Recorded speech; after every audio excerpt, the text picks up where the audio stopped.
Alright, our Field and Forrest orders are here. So this is a bunch of our mushroom blocks coming in that we're going to eventually take core samples, culture those samples, put them on agar, grow that mycelium out, and start the next batch. So we got the whole process done here on the farm, from growing the mycelium to sterilization of the substrate to the fruiting and inoculation. We'll have it all encompassed here on the farm. So this is our first batch that we got here. So we're gonna go through and open them up and start Field and Forrest order, everybody.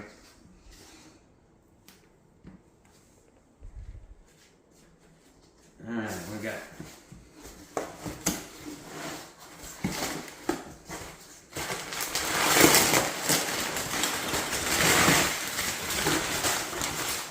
look at those people.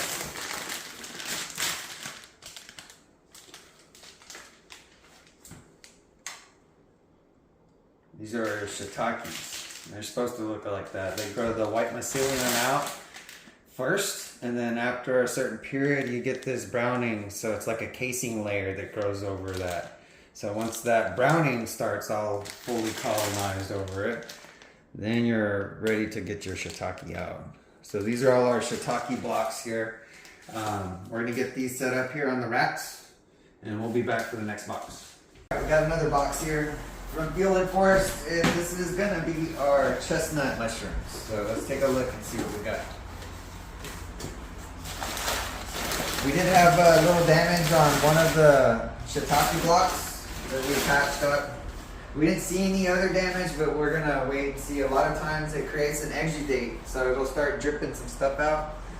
And you'll be able to notice it when you go assess your blocks the next day. You'll see some goo or something growing on it. Alright, so this is our chestnut mushrooms.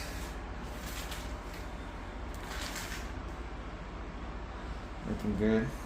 So let's get another one out and take a look at that and compare it. See what we're looking at here. Look at the bottoms of these guys. See, we still got some colonization needs to happen on the bottom there. So from what I've seen, a lot of times these guys will flip them over because they want to grow like gravity. So I do it like that, and it'll help that colonize quicker. So a lot of the blocks will check them out.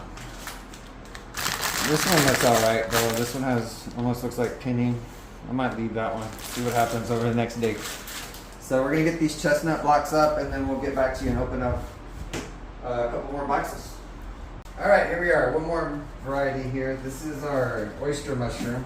So this is a little special variety.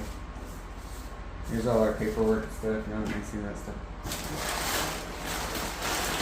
Oh, there's our liquid culture syringes right here. Oh, this thing's sealed up. Let's put in there to keep cool. We're gonna inoculate and get started quicker with making some liquid culture. So we're gonna inoculate our own substrates here. And this is gonna help us along quicker. So we got a couple varieties of mushroom here, the pink and the golden. So we're gonna immediately, since those guys are almost ready to fruit in the next chamber, we already have this guy. We're gonna create a large batch of liquid culture out of these two syringes and have two varieties on hand to inoculate all the substrate bags we're gonna be doing. So we're gonna get these in the fridge for when we need them. So right here we got our grade Dove oysters. And that's what we got here. Looking good, looking good. So these guys are actually going to the other fruiting chamber because of their temperature requirements. So we're gonna move these boxes over, and then we'll get back to you. All right, so here we go. Let's start next box entail. Oh yeah, so all our mushrooms will be organic certified. Everything coming out of Elemental Farm mushroom houses, it'll be organic certified most of. So check that. That's awesome. So what we got here looks like our lion's mane. I'm seeing a little lion's mane starting. So this one's not only delicious in gourmet meals and stuff, it's also highly medicinal. Its neurogenic properties are amazing. So they use it to heal brain trauma, prevent Alzheimer's, a whole slew of neurological disorders. It's an amazing adaptogen. Great as either culinary or as a supplement. Just taking this stuff dried up in a pill are some of the new products we're going to be coming out with here at Elemental Farm. Stay tuned. Alright, so it's looking like we have a mixed order because that one was labeled blue mushroom, but the blue oyster, but it's lion's mane. And looking at our tag, we are shorted several boxes of lion's mane, so that may be the only box of lion's mane we have. But this should be our oyster mushrooms here. Let's take a look at what they have in the store.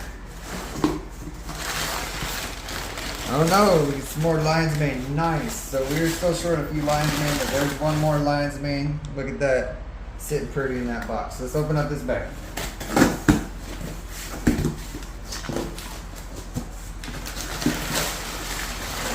Wow.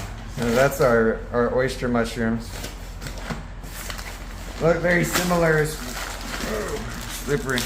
But their pinning will be different. You can notice how the similarities are there, but no, not when you look up close.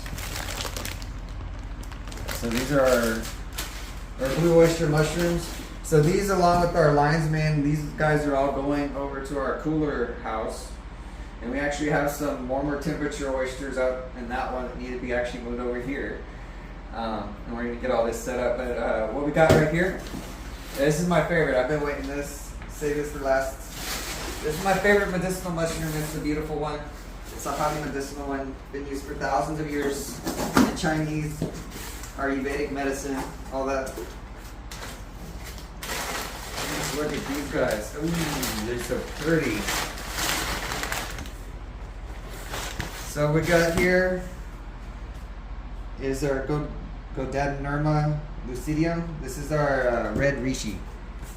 So this is that red reishi that makes these big, beautiful conch shells that grow on a little tubular-like mycelium spike that comes out of these bags. And there's several ways we can grow these things to make different kind of even ornamental uses of these things. These things are a beautiful little sculpture in themselves, but super highly medicinal. Now, edible, I don't know, because they're like wood. You're not going to chew on that guy, but you're going to make a hell of a tea with it.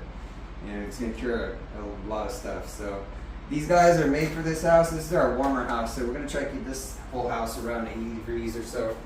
High humidity until harvest time, but and most of these guys also, being that warmer temperature, they even take longer though because of the type of mushrooms they are. So these shiitakes take months to inoculate these blocks to get them to this stage.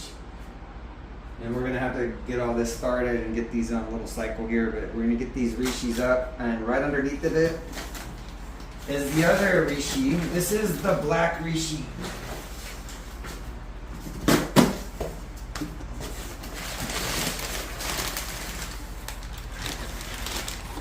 Still get that yellow tint, but you get a lot more orange on this guy. Let's take one of those guys out, see what they look like underneath there.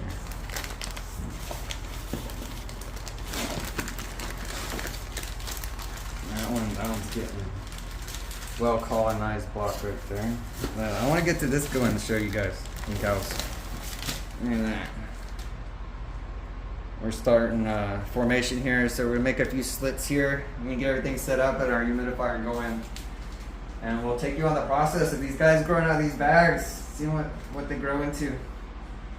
Stay tuned.